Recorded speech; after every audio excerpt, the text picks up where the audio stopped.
Okay, we're done. 9 of these videos, huh? I could have made it 12, 13, 14. This is a big section. And you're going to get a little respite from these giant sections for a while. So we're going to, the next few, at least just tackle kind of a topic at a time. Because I know this is just inverses, but man, there's a lot to it. There's a lot to understand. And we really don't spend enough time hanging out here, just due to the nature of the course. I feel like we should spend much more time hanging out in inverses. Because they're tricky, you know, we use them later. But this will be it. This will be the end. Let's get it. Now this one's just designed to help you with your homework. Get stuff done, maybe some trickier problems. Or actually, this one, I like problems like this. I like testing out something like this. This is something that's cool that I can have you like write out. It's hard to use the internet because I can come up with stuff you're not going to be able to find, you know? So I like problems like this. So maybe learning these games. So we want to find the exact value of secant of sine inverse of 2x minus 1. So it can't be that angle game, right? Because these don't match. And we didn't learn anything about secant. Right? Your teacher's like, nah. It's a sine inverse in there. So it's not an angle inside of there, is that? That's not a, I don't think that's a pi. So I think that's some sort of ratio. So that means we're going to be making that triangle game. Or let's write this off to the side, actually. So secant of, and then this sine inverse, let me write this different, because sine inverse, that's just a, that's an angle, right? And then inside of it, that 2x minus 1, that represents the ratio of that triangle we're about to make. And I said that there's a ratio, and you're like, well, where the heck's the ratio? Over 1. Now we can create a triangle. And then we're going to try, and then we're going to solve for secant of that triangle. So I'm going to call it just an angle for now. I'm just going to call it an angle. And at the end, you tell me what the answer is.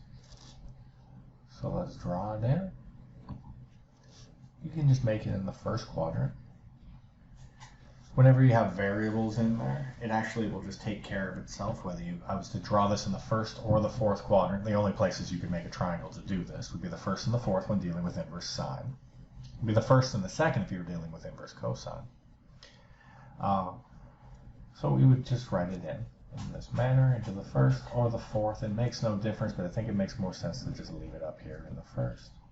So we say 2x minus 1 is the opposite side, and then 1 would be the adjacent side. We are now left trying to find the hypotenuse. Oh, shoot.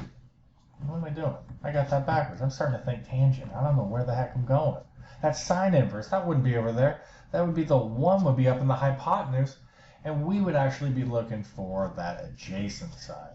Oh, that makes more sense, right? Because isn't this the, that's the opposite over the hypotenuse. Dang. Almost made a silly error. So now the game is we want to solve for A in terms of x's. So let's start this little bit of algebra. A squared plus 2x minus 1 squared is equal to 1 squared, right? A squared plus b squared equals c squared. Now what's weird is we have two variables, and it can kind of get confusing. But we're solving for A, which means we want to get everything the heck away from A. We want everything away from that, so let's expand, or we could do a whole host of things. So I'm thinking, let's just expand that 2x minus 1. That's all squared. Again, we're solving for that A squared, so this means it's 2x minus 1 times 2x minus 1. It is not. Do not just square the frickin' components. It's not 4x squared minus 1. That's not the frickin' answer. Be better than that. You've taken an algebra class. Don't be sloppy in that way. FOIL, first, outer, inner, last, right? So we're going to get 4x squared. I'm going to jump the steps. Minus 4x plus 1 is equal to 1. Good news, those ones just cancel right over there. Now we can just subtract and add that other crap over, and we're going to find out that a squared is equal to what is that? We're going to add that 4x over, correct? We're going to add it over, and then we're going to subtract that. So we're going to get positive 4x minus 4x squared. Cool. We got it. We got a squared all by itself, so now let's hit it with a square root on both sides. And we get, right, that plus or minus the square root of 4x minus 4x squared. Now, it wouldn't have mattered whether we made our triangle in the first or the fourth quadrant. That a is positive no matter what. No matter what, that a will always be positive. So we don't need to stress about that plus or minus, just rip that piece off. Now I'm going to clean it up just a little bit because there's something in common. Look, you can factor out the 4. X minus x squared. And that's the square root of 4 times minus x squared, which is equal to 2 times x square root of x minus x squared. Ah, there it is. We got it. We got it. Nice and clean. We got it. So we can go through and we replace it right back up here. There's our other side. And now we look, oh, I forgot to write it in. Inverses are angles, right? That sine inverse that we started with at the beginning is that angle. There's that angle right there. So now we look at this triangle and go, well, what the heck is secant of this angle? And secant is going to be your hypotenuse over your adjacent, right? This cosine flipped over. So you're going to get 1 over 2 times the square root of x minus x squared. And there's your solution. These are tricky, require algebra, require solving for stuff. Getting you prepped to be a badass in physics. You got to be able to do solid algebra, mess around with trigonometry. Maybe you're going to calculus. You sure as hell have to be able to do this. So these games are tricky. I know they're tough, but you get your practice and you get them down. You got a couple of these in your homework. Now our next one, oops, I'm going the wrong way. This one's quick. This one's quick. And I'll tell you, this is just like, I think it's like your last homework problem in this section. And we're just introducing notation for those of y'all going on to calculus. There's a problem at the end, so if you don't, you're like, I don't give a shit about calculus. You'll just watch the trick and you'll be done. In calculus, we start to talk about the idea of limits. All right? Limits. As an x goes towards something. So we have a graph.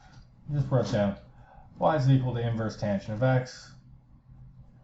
There's its graph. And remember, it has like those horizontal asymptotes. These little horizontal asymptotes. Y equals pi over 2 up top, and then down here, it's like a y is equal to negative pi over 2. It's getting closer and closer. It's never going to touch it at these asymptotes, but it's going closer and closer to it. So here's the question you're going to be asked. Or, no, this is what. So, as x goes to infinity, the value of arctan of x goes towards what? All this is asking. As x's get bigger, as the x's go this way, where do the y values go? Where are they going towards? Not what the value is, just what height is it getting closer and closer to?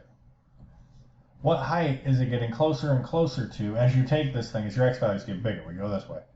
What height? What height are we getting closer and closer to? Pi over 2. Oops, that wasn't the question your homework asked. I was being a jerk. It was actually asking the other question.